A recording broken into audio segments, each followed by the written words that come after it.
I'm going to record so that we can have this on the YouTube channel. So I think we're all set to go. So welcome everyone. Glad to have everybody join us today. I appreciate you taking your time. Today we're going to talk about Harmony Connect, right? We've talked about, and I may actually have sessions to rehash the other Harmony tools. We've actually talked about all the other Harmony technologies except Connect.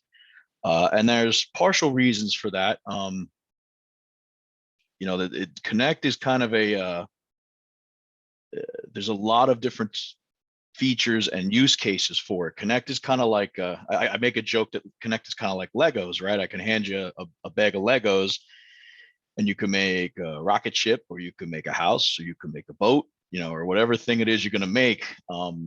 Connect is the ability to, to connect various things. We used to call it firewall as a service initially, but it's grown to be so much more. And today we're going to focus on the corporate access side, which is our ability to allow users to access specific group, based on group privileges or specific user privileges, even specific services that are not facing the internet, to do so securely. So to dive into this slide deck very quickly, I'll go ahead and put it in present mode. This is the key slide to really take away. What are your current remote access concerns, right? Now, the first one, and what most people use for remote access, is VPN, and VPN's a perfectly fine technology, right? We've been using it for what feels like forever. And we have both site-to-site VPNs, and we have, user, like client-based VPN to the network. And we may even have client-less VPN access. But the issue with VPN from a security standpoint is that when you VPN to a network and you become part of that subnet, almost all the time, you are able to access any other device on that network, right? So you may give someone VPN access, assuming they're going to access the, internal company website, for example. But if if a file server is on that same subnet, they can reach it network-wise. If there's a backup server on there, they can reach it. If your core network infrastructure is on there, which at least some of it's going to be, they can reach that too. Of course, you'll have usernames and passwords hopefully on those things, but you don't want to, you don't want to give, VPN gives people very wide network access that maybe they really shouldn't have, and certainly doesn't fit into modern security architecture of like zero trust access and stuff like that. The other one, supporting third parties, right? Contractors, partners, suppliers. I would even add like interns and that to this group. Anybody who's not like a true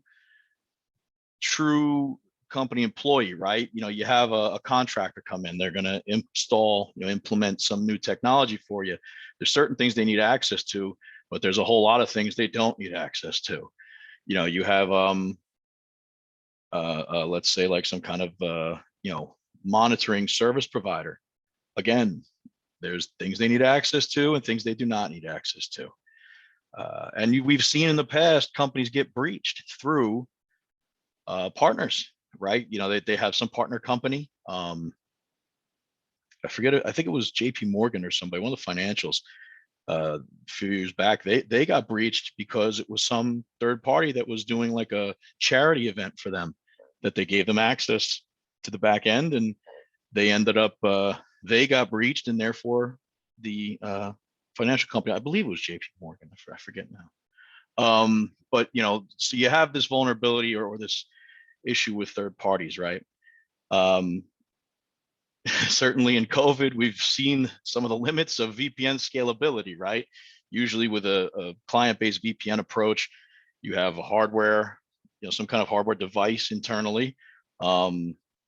If you exceed the connections or the connection throughput of that device, you need a larger device, and your VPN infrastructure is going to bog down.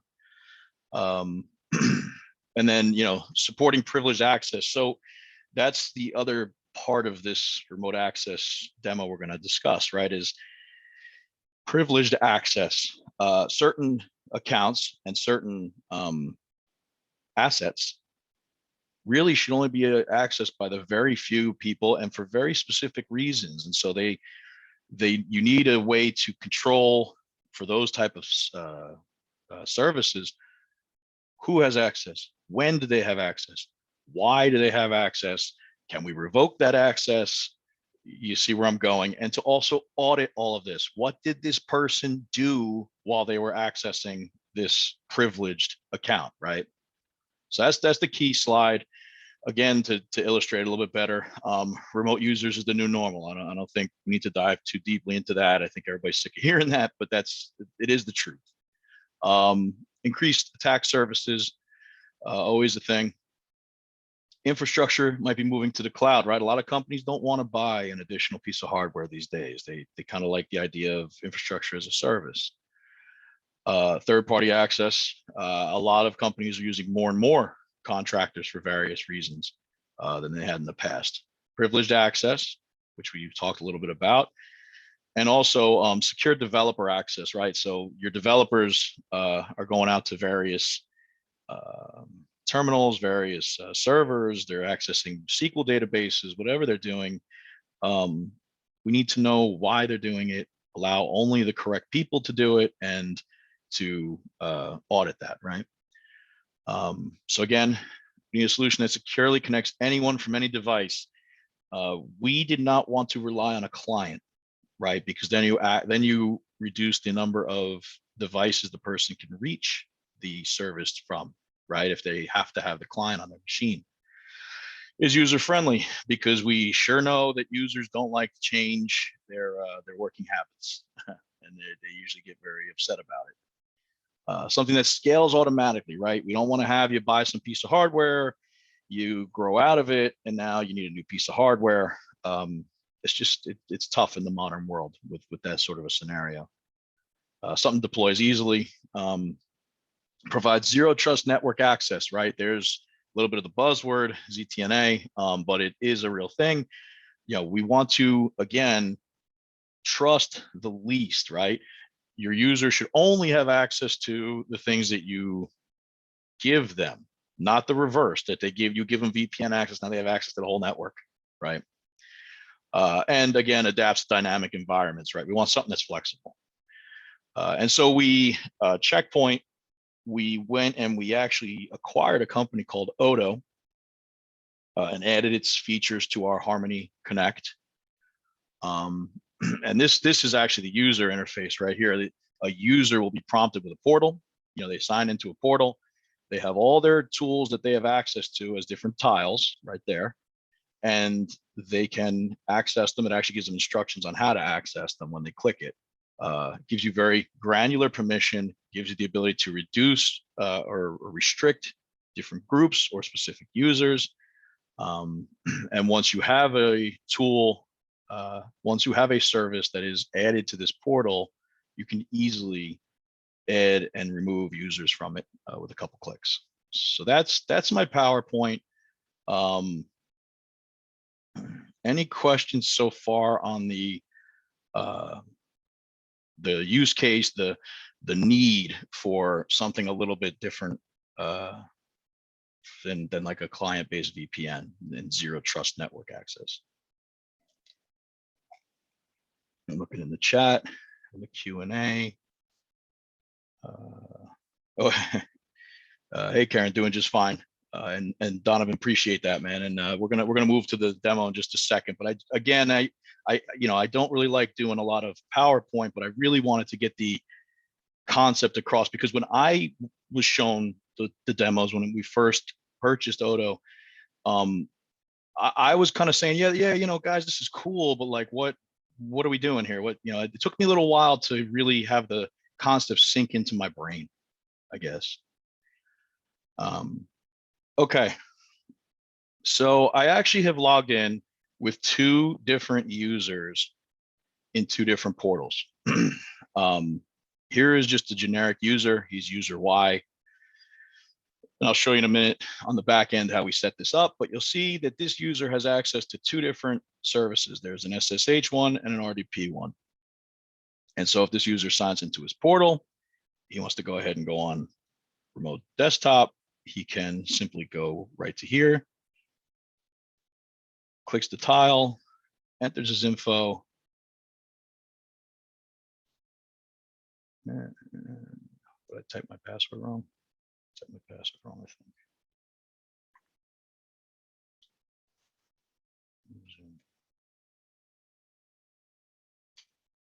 There we go. And this user is able to get into his RDP, right? And he's able to go in here. He can go into one of these documents, say, change it a little bit, makes a save. And he's finished with his RDP session. He could close it, right? And then he can go to his SSH if he wants. We can set up to do various types of authentication to the SSH. He's prompted right here with the way to log into his SSH session. Just opens up his PuTTY, copies these, the host name and the credentials in, and he's in, right? But you'll notice that's all he's got access to, this particular user, right? Is two internal assets, the SSH server and an RDP, a remote desktop connection, right? So if we go to see like a database, he doesn't have any, right? So that's like a typical regular user. And so to show you like what an admin might have, he'll have more stuff, right? For example, this admin has a web server he can access, and I think this one was user one.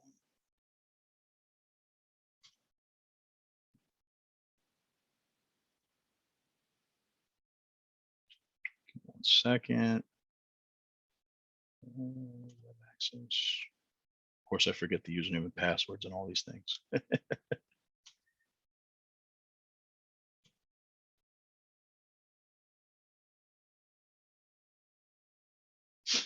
And there you go. This admin has access to this HTTP server, which has a variety of things on it. You'll notice that if I copy the URL and send it to this person who is just the plain user who didn't have access to it, he cannot get in, unauthorized access request, right? He can contact his system admin. So that's the user side, right? And I think it's fairly straightforward. And you may have seen tools like that gives you a similar portal like this, including our browser-based mobile access that comes on our firewall, right? You may have seen portals like this where a user can come in, they're presented with some tiles, and these are the services they can access remotely, right? The key difference, of course, here, as opposed to like our mobile access portal, there is no firewall.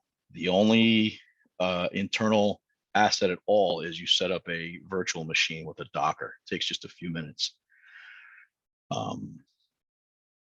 Whereas like you may need a gateway of some kind. With us, with our old mobile access portal, you would need a checkpoint firewall, for example. So what do we see on the back end, right? Here's the Harmony Connect. It's right here in the Infinity portal, right, where we access our endpoints, our mobiles, our Dome 9, whatever you have that works out of here. And we're gonna go, I'm gonna skip a lot of stuff that's in here because again, there's a lot of different pieces to Harmony Connect. And in a future session, we probably will dive into them. But for today, you see we get our users, right? User X, user Y. I think I was logged in as user Y on Firefox. Your demo admins. You have your users, and you have your application sites, right? These are the actual applications that,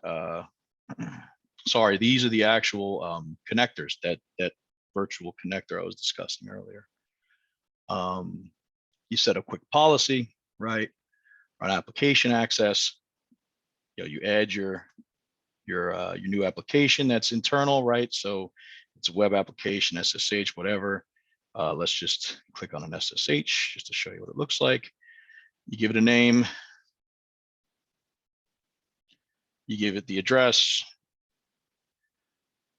And then you can go ahead and set up however you're going to do with passwords, right? And that's it. That's how you add an application. And then you just simply set what groups are allowed to go to them, right? So for example, here's Jenkins, that web server. Right now, we have these two groups are allowed, but you can simply edit permissions and add another group, right? So let's say this QA group we wanted to add, then we click them, we hit save. I'm in a read-only account, so I can't actually make this change, but we add them, we hit save, and they'll be added, right? It's that easy.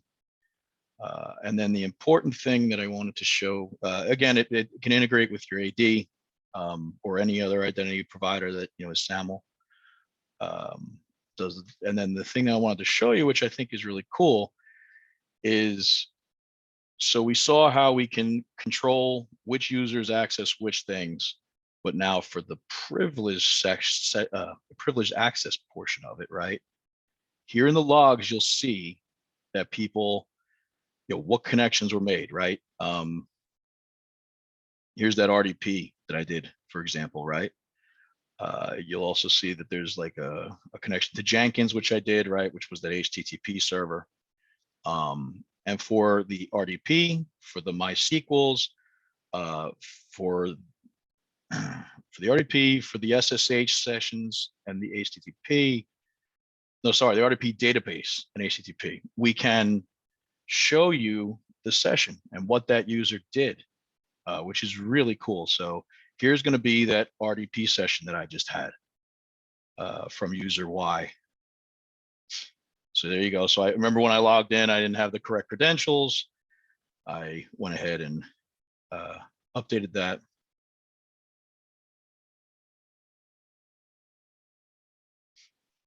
I logged in.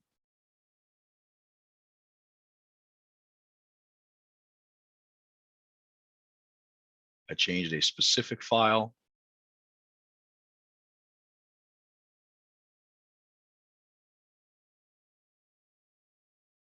And then I logged out. So that's a way to audit, right? You have that was obviously a very simple example, but if you had a contractor come in, they accessed some sort of remote system or a remote server, you can actually see the changes they made. Now, this could also be useful for, let's say, as an example, someone internally uses one of these privileged accounts.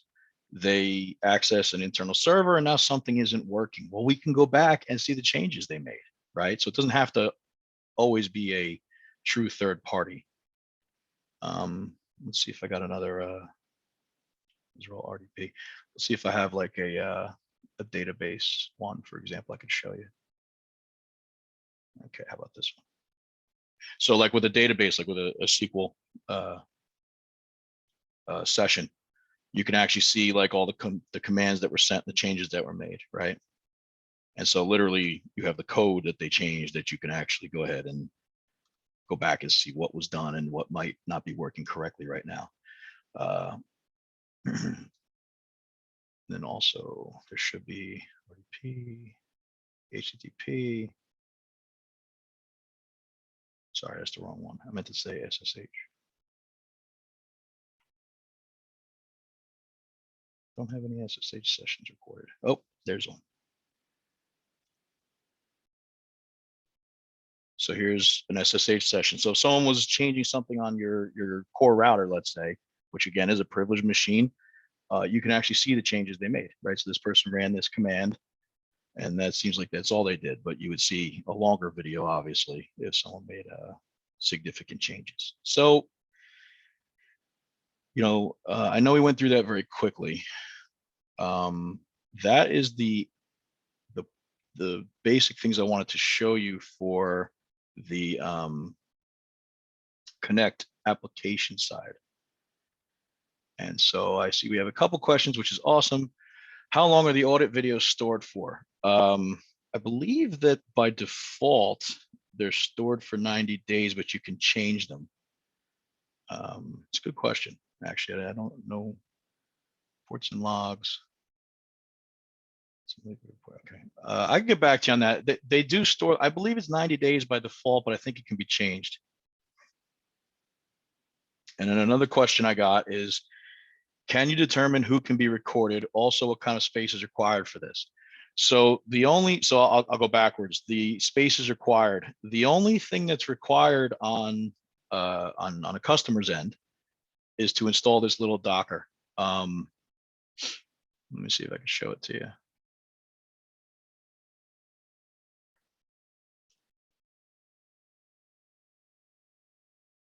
So basically what you do is you set up a,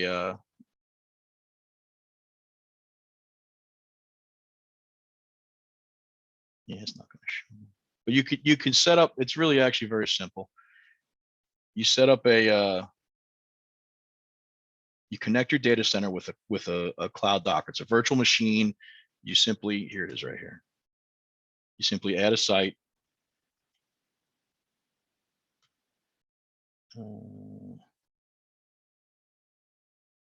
It's fine. They're gonna let me do it. And I don't have the permissions. But what would happen is you add a site, you download a VM. It's a small VM. You run it and connect it to this service, and then you're off to the races. And you can set which applications internally are accessible, and then you can set your users and give them permissions as need be. And then could you determine who can be recorded? So yes, you can set different users for different auditing trails. And then can these audit logs and video files be exported to local storage daily?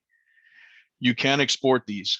I believe there's actually like an API to do it automatically, but if you had, like, let's say one where you wanted to go ahead and grab that log,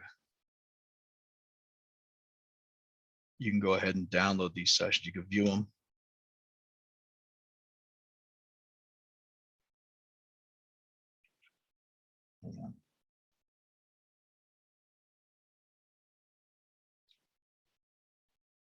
I saw it before. Of course, I can't find it now, right?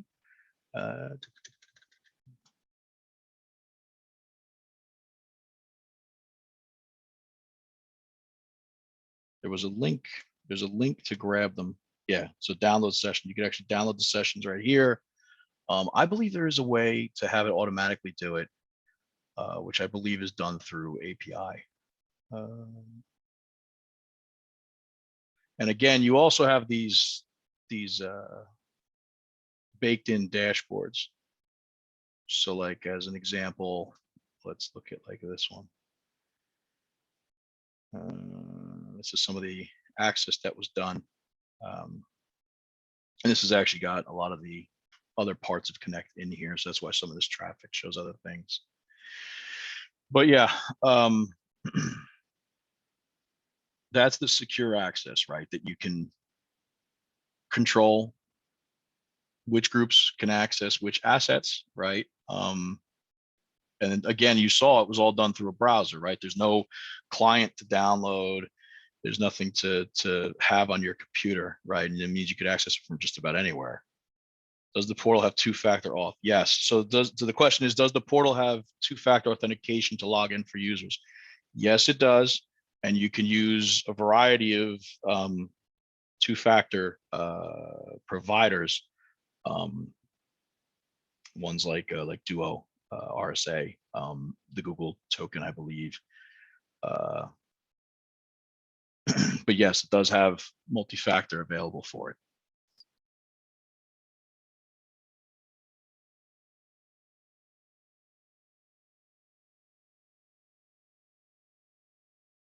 And of course, if you guys wanted to, if anybody wanted to take a deep dive on this one,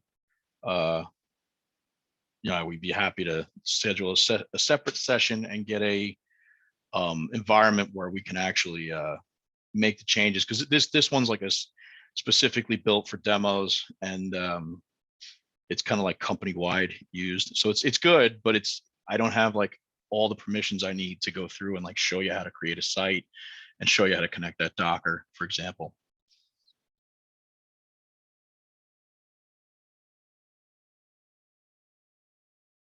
Very cool.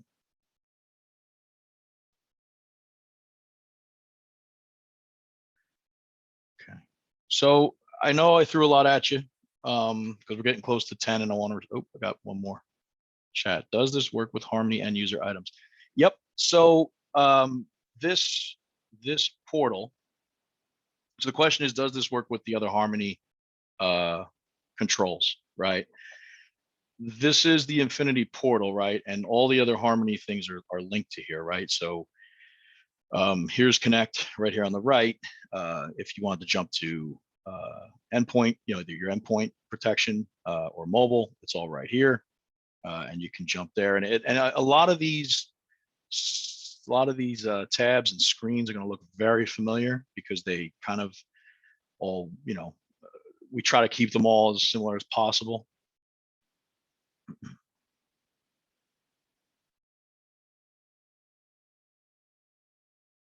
Good questions, guys. It's pretty awesome.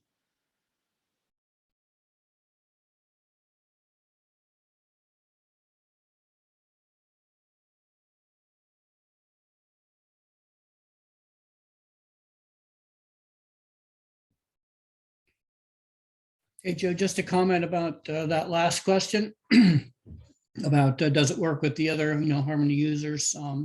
It actually is a part of the total Harmony solution set. So all those different pieces that make up the Harmony architecture do work together and, can integrate very nicely. And this Harmony Connect is just one of them, but it integrates with all the other Harmony products that we have as well. Awesome. So Karen, I did see that message in the chat that you'd like to have an overview of Harmony and have a discussion of several of the products in there. And yeah, we'd be happy to schedule a time. So I'll take that one offline, and we'll actually schedule. Probably what I'll do is I'll bring on my subject matter expert, because he's great at kind of weaving the story, and and also he has access to some demo environments that I don't. So yeah, we'd love to chat about this. So I'll shoot you an email and we'll get a time lined up. That's fantastic.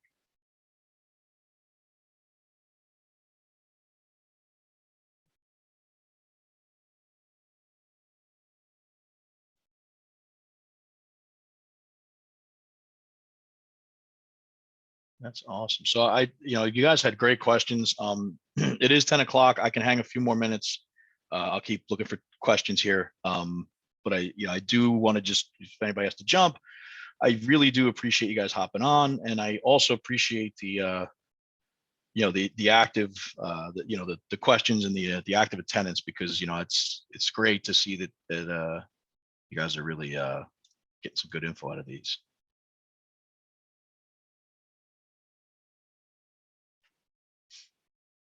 Awesome.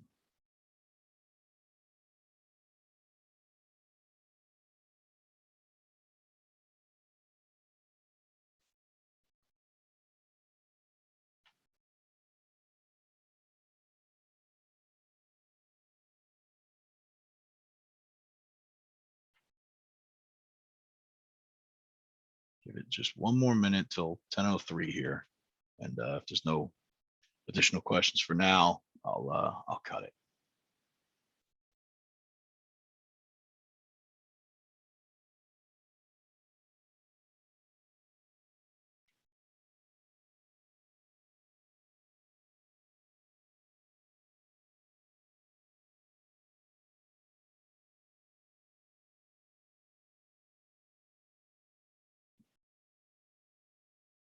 Yep. All right. Thank you very much. Take care, Karen.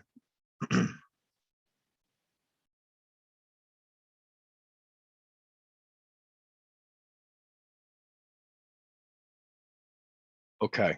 It's 10:03. I'm gonna cut. Yep, absolutely, Matt. I'm gonna go ahead and cut this recording. So thank you very much for attending, and we'll see you next month. And I'll send the recording out shortly.